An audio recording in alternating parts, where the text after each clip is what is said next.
I have a 3300S TEAC 2-track 2-channel machine, and the right hand take-up reel is broken in here, and what happens is this goes in there quite happily, but two things: this is slightly bent. This is actually the new one, but it's got the same problem. It's bent and sort of wobbles on the shaft. But the biggest reason for replacing it is it's all broken here. All that's broken.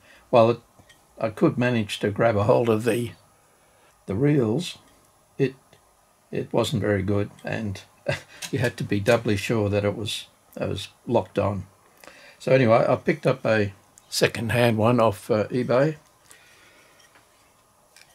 and the casting there is good, but the shaft, but the new shaft is also a little bit crooked. So anyway, I thought I'd have a go at trying to straighten the old shaft, and I stuck it in the vise and gave it a bit of a pull, and it's a hell of a lot better. I don't think it's perfectly straight, but close enough. Certainly better than before. It used to sort of all wobble around. So anyway, now I'm just putting it back together, but just something to remember how it works. On the underside, we have a washer, and it's actually the same kind of washer that's used for the pinch rollers, which is handy for me, because I'm missing three, two on one machine and one on another, and with this old broken reel assembly, I can use the spare washer to replace one of them, so I now only have to go and buy two washers for one machine. So we have I think it's some sort of Teflon, or it's not metal. Then you have the circlip washer, which goes there, and you screw this in and place the circlip on the other side. However, before I do that, the thing to do is to put this back together. Now, there is a tiny grub screw, very tiny,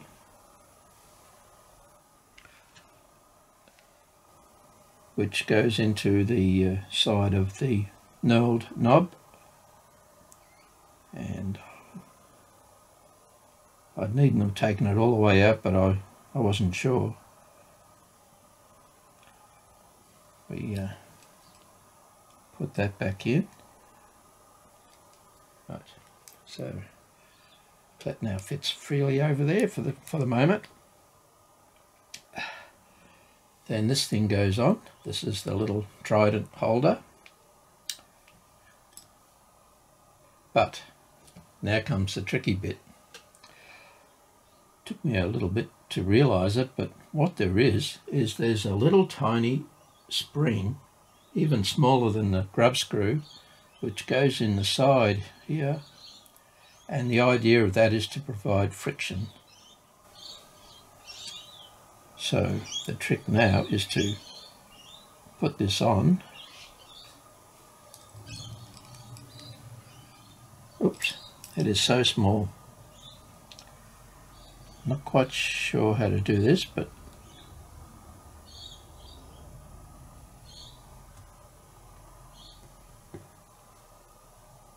I'm thinking that we push it together like this, and I'll just gradually poke it in till it fits in the groove. There's a little groove in the top of this trident. I'm just hoping it doesn't fly out. Ah, got it. Yeah, there was always a risk of it sort of going boing, flying out. Now, I didn't worry about putting any grease or oil in there. It was fairly clean. So now we, oops, got to find the hole that this grub screw goes in.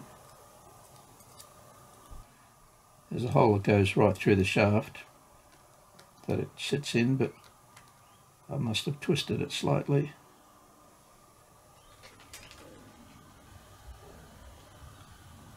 Oh no, there we go, got it in. So now the grub screw goes in pretty much all the way. I think it does go in all the way. Oh, it stops there. Yeah, okay, yeah, it goes in all the way. So now we have that. Now we screw it into the genuine new second-hand hub, and this is where I may actually put a drop of oil in. I'll just put a drop, only needs one drop. Whoops, there we go, plenty.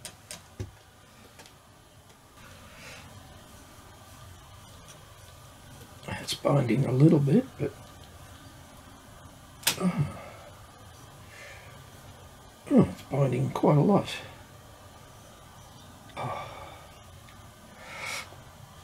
I'll have to find out why.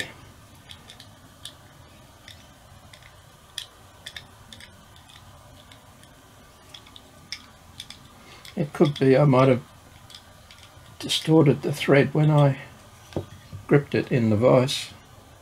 I did use aluminium jaws though. Alright, I just reverse threaded it just to see how it went. Alright, we'll try again.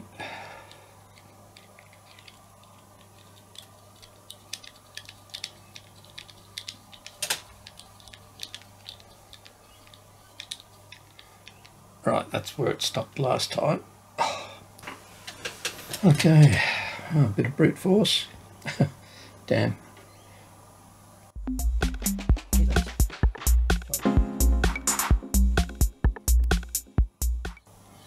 Well, not sure. Wasn't this tight pulling it out.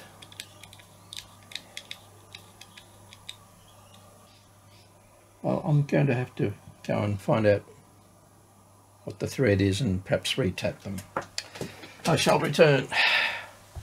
Yeah, well, I've been real clever, not. I was re-tapping it. It's an M5, and unfortunately gripping this, I've busted the grub screw.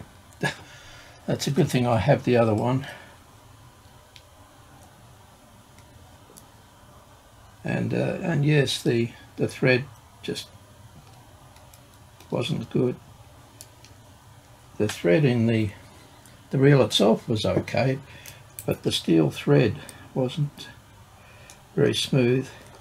Not sure what's happened. It could be when I gripped it. Well, I don't really know why it's so tough with the thread.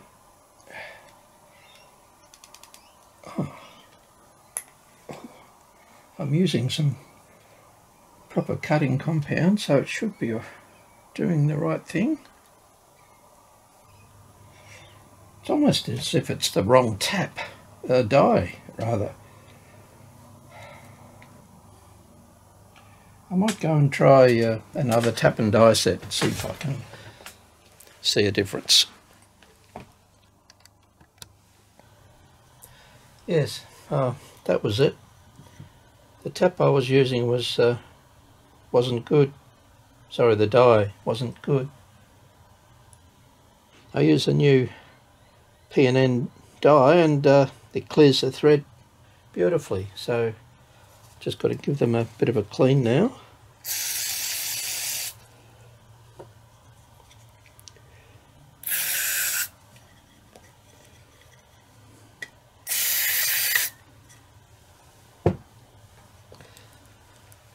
Yeah, a bit rough and ready, but still certainly cleans the thread.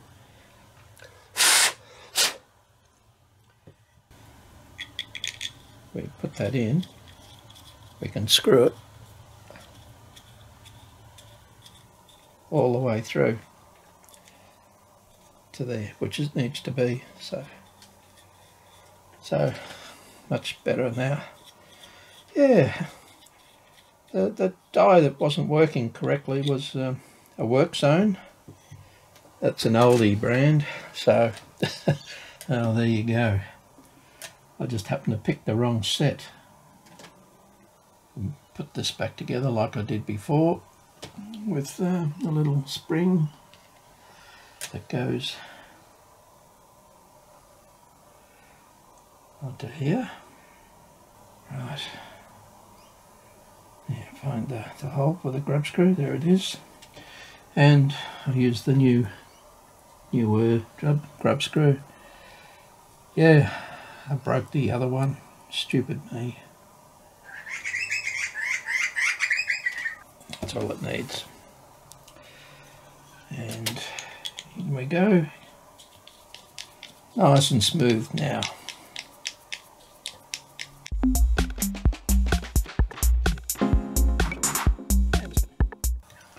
Alright, we've got one good reel now. Okay, we'll put the refurbished reel table assembly on here.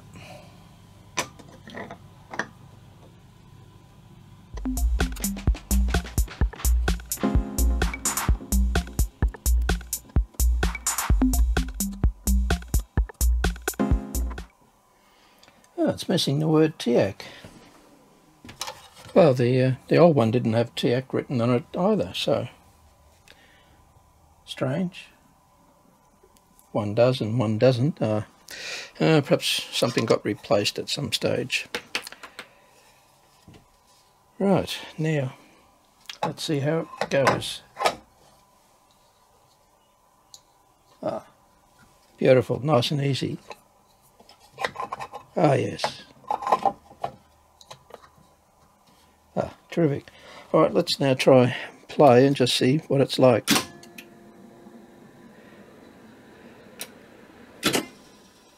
Yeah, there's a little bit of a wobble there, but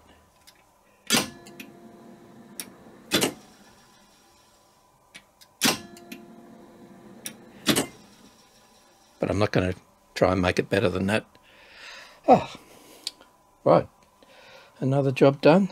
This is on the 3300S-2T.